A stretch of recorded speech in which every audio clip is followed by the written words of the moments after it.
Onasi tinchmisizlar deb yozishdi o'rniga, onajonisi, yaxshimisan? Negadir seni sog'inyapman. Ishda o'tiribam. G'alati eshtiladi. Birinchi boshiga u ayol ham hayron qoladi. Dadasi kasal-pasal emasmisiz deb joy yozadi-da. Nima ayb qo'y deysiz. Yana nima qildingiz deb yoza olishmi? Yoki bo'lmasa, ishda seni sog'indim, tezroq borishga harakat qilyapman, lekin hali ish vaqtim tugamadi-da. Uyga nima kerak? Senga nima qo'shib olay? Magazinga shundoq ham kirasiz-ku, bitta shokoladni qo'shib olish shunchalik qiyinmi? 15 ming 20 ming turadi.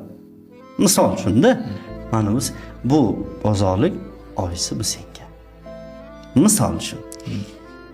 Shirin so'zni shunchalik bir-birimizdan qizg'anamizki, domla, xuddi hayotimizda istiqomatimizda asal, shakar degan mahsulotlar yo'qda, faqatgina qalampir, murch, tuz degan narsalar bordek go'yo.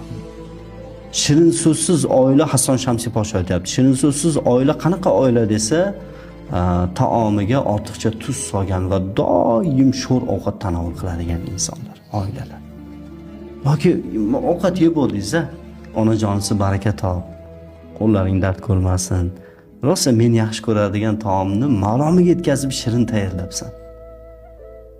Har ovqatingni yeganimda senga bo'lgan muhabbatim yanada oshyapti. Bittasiga shunaqa desam, aytdim, kitobni berdimda sal shirin so'z gaplashinglar bir-birlaring bilan. Ajrashib ketish arafasida hali ham yuribdi. Desam, nima, men artistmanmi deyapti. Nima deganing u artistman? O'zimda o'rtog'im. Nima deganing u artistmanmi? U serial kinolarda bo'ladi, jonim asalim degan. Aytdim, shu ayol senga chidaganiga rahmat dedi.